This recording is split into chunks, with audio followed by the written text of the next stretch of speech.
जय हिंद, वंदे मातरम। स्वागत है आप सभी का आपके चैनल एससीएस क्लासेस में। आई होप आप लोग अच्छे होंगे और अच्छे से अपनी एसएससी जीडी परीक्षा जो 2025 की होने वाली है 5 फरवरी से, उसकी तैयारी में जी जान से लगे होंगे। 2025 से शुरू होने वाला है। आपको पता होगा आपका जो एग्ज़ाम सिटी है उसका स्टेटस आ चुका है, तो आपने अगर स्टेटस ना देखा हो तो जाकर चेक कर सकते हैं और एग्ज़ाम सिटी अपनी चेक कर सकते हैं। तो चलिए प्रश्नों की शुरुआत करते हैं। आज हिंदी का फिर से सेट लेकर आए हैं और आपको लगातार प्रीवियस ईयर के क्वेश्चन कराए हुए हैं। आप लोगों को पता चल जाएगा उनसे कि कैसे किस टाइप के प्रश्न और क्या क्या प्रश्न पूछ सकते हैं। तो आप लोग जाकर चैनल पर विजिट कर सकते हैं और जाकर चैनल को सब्सक्राइब भी कर लें, जिससे कि आपको अच्छी से अच्छी नोटिफिकेशन मिल सके। हाँ, अगर आपको इन क्लासों का पीडीएफ चाहिए तो पीडीएफ के लिए हमारा टेलीग्राम लिंक इस कमेंट बॉक्स में पिन होगा। एससीएस क्लासेस नाम से है। एससीएस क्लासेस के नाम से ही जो चैनल है टेलीग्राम का, उस पर जाकर आप लोग और उसको ज्वाइन कर लें और उस पर ही सारी पीडीएफ जो है वो फ्री प्रोवाइड कराई जाएंगी। चलिए क्लास को शुरू करते हैं। पहला प्रश्न हिंदी का आ चुका है। 4 विकल्पों में से उस विकल्प का चयन करें जो वाक्यांश के लिए एक शब्द उचित विकल्प हो। मांस रहित भोजन।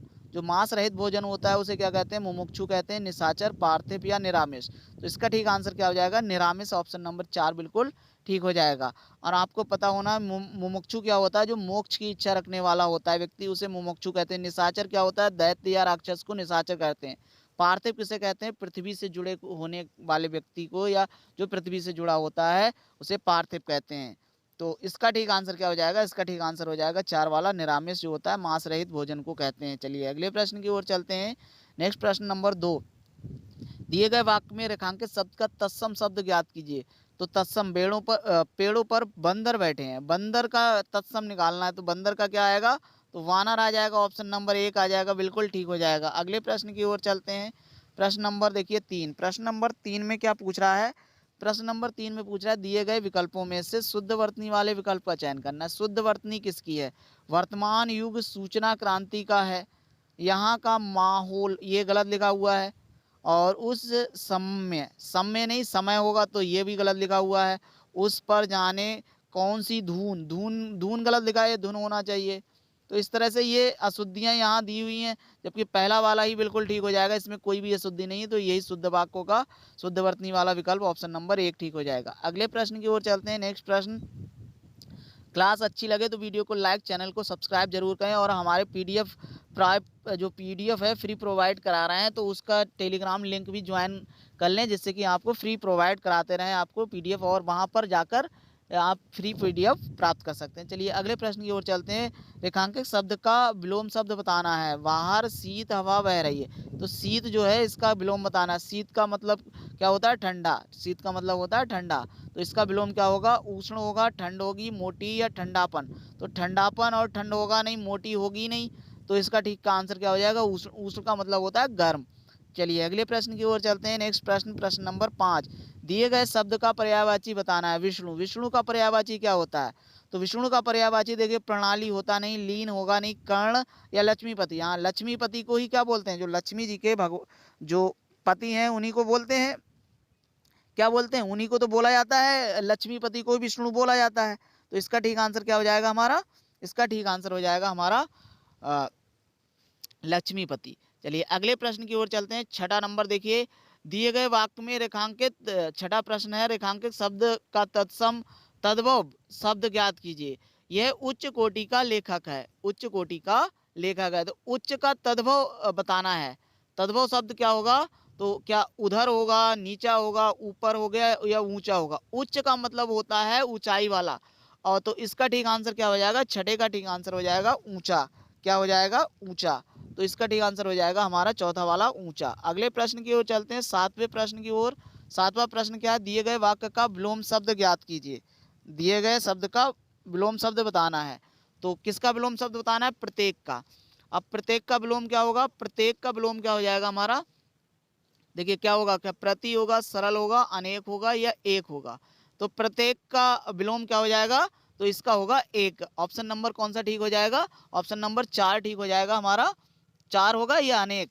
तो प्रत्येक का हो जाएगा अनेक। और तीसरा वाला ठीक होगा, ऑप्शन नंबर 3 बिल्कुल ठीक हो जाएगा, प्रत्येक का अनेक। चलिए अगले प्रश्न की ओर चलते हैं। प्रश्न नंबर 8। प्रश्न नंबर 8 में देखिए क्या हो रहा है, 4 विकल्पों में से उस विकल्प का चयन कीजिए। उस कोष्टक में दिए गए शब्द का पर्यायवाची शब्द का सही विकल्प नहीं है। हमें कभी भी कहीं का भी उपहास डैश करके उस दिल के उसे उसके दिल को ठेस नहीं पहुंचाना है। तो उपहास का क्या होगा, उपहास का पर्यायवाची होगा, उपहास का क्या होगा, देखिए क्या पर्यायवाची, परिहास होगा, खिल्ली होगा, मजाक होगा। पूछा क्या है, पर्यायवाची शब्द विकल्प नहीं है। देखिए परिहास का मतलब भी उपहास होता है, खिल्ली का मतलब भी उपहास होता है, मजाक का मतलब भी उपहास होता है, लेकिन जो सची है ये विकल्प इसका उपहास का सही पर्यायवाची शब्द नहीं होगा। तो ऑप्शन नंबर 4 ठीक हो जाएगा। अगले प्रश्न की ओर चलते हैं। नेक्स्ट प्रश्न, प्रश्न नंबर 9। दिए गए वाक्य का वह भाग ज्ञात करें जिसमें कोई त्रुटि है। आज इंटरनेट घर घर से जरूरत बन गया। घर घर से की जगह घर घर की जरूरत, की आना चाहिए, तो इसी में गलती होगी, की वाले में। घर घर में गलती है या गया है, आज इंटरनेट या से जरूरत, से जरूरत वाला में क्या होना चाहिए, की जरूरत, की जरूरत होना चाहिए, तभी आज इंटरनेट घर घर की जरूरत बन गया। तो से की जगह क्या होना चाहिए, की होना चाहिए था, यहाँ पर की होता। तो चौथे वाले में अशुद्धि हो जाएगा, ऑप्शन नंबर 4 बिल्कुल ठीक हो जाएगा। अगले प्रश्न की ओर चलते हैं। प्रश्न नंबर 10। प्रश्न नंबर 10 में वाक्य में उस वाक्य वाक्यांश को पहचानिए जिसमें मात्राओं से संबंधित अशुद्धियां हैं। यदि कोई गलती नहीं है तो कोई त्रुटि नहीं का चुनाव कीजिए। शिक्षित व्यक्ति सही और गलत में फर्क को पहचान कर समाज की बेहतरी को लिए कार्य करता है। को की जगह यहाँ के लिए कार्य होना चाहिए, तो कोई त्रुटि नहीं, ऐसा तो होगा नहीं। को लिए कार्य कर सकता है तो के लिए कार्य कर सकता है, तो ऑप्शन नंबर 2 वाले में ही अशुद्धि है। को की जगह के लिए होना चाहिए होता, के लिए, तो ऑप्शन नंबर 2 में ही अशुद्धि होगी, तो दूसरा ठीक हो जाएगा। अगले प्रश्न 11 नंबर में, मुहावरे का अर्थ बताना है, कौन सा सबसे सही अर्थ है। धाक जमाना, धाक जमाने का मतलब क्या होता है, प्रभाव जमाना, रोकर दिखाना, दिखावा करना या निडर होना। तो धाक जमाने का मतलब क्या होता है, तो ये प्रभाव, इसका ठीक आंसर क्या हो जाएगा, प्रभाव जमाना होता है। ऑप्शन नंबर 1 बिल्कुल ठीक हो जाएगा। चलिए अगले प्रश्न की ओर चलते हैं। नेक्स्ट प्रश्न नंबर 12। प्रश्न नंबर 12 में देखिए, निम्नलिखित प्रश्न में दिए गए 4 विकल्पों में से उस विकल्प का चयन करें जो दिए गए मुहावरे के अर्थ को सर्वश्रेष्ठ रूप से व्यक्त करता है।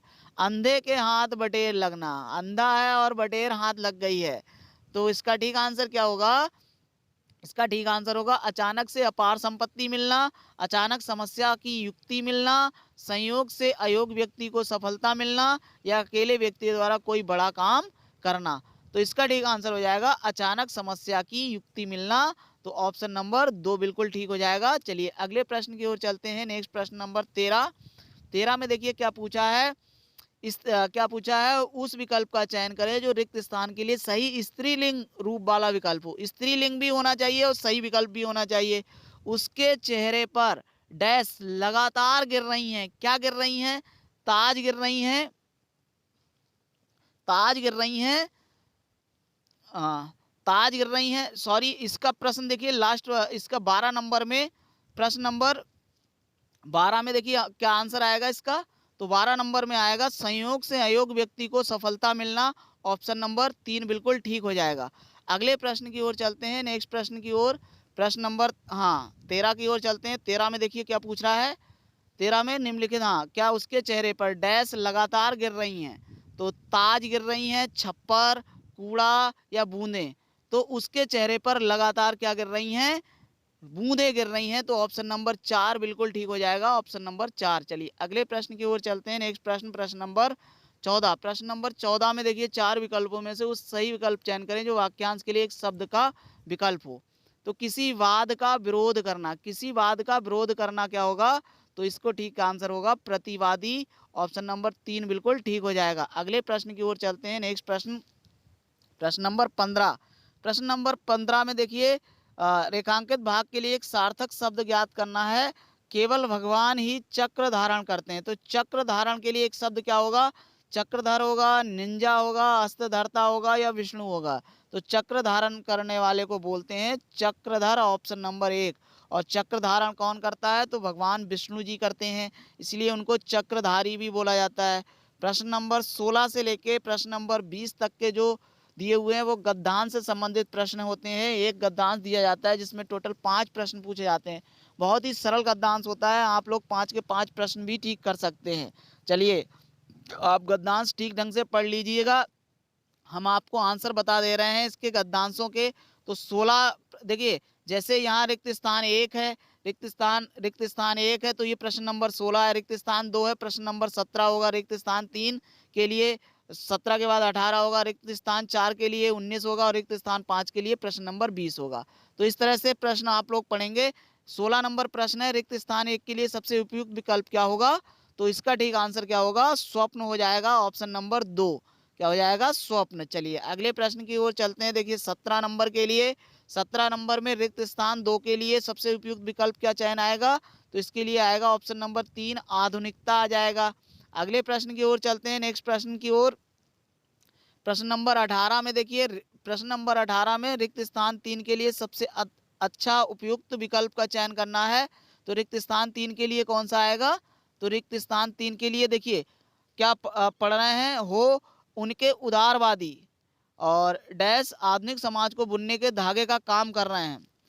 तो इसका ठीक आंसर क्या आएगा? 18 का आप लोग पढ़ें। देखिए पढ़कर भी इसको देख सकते हैं।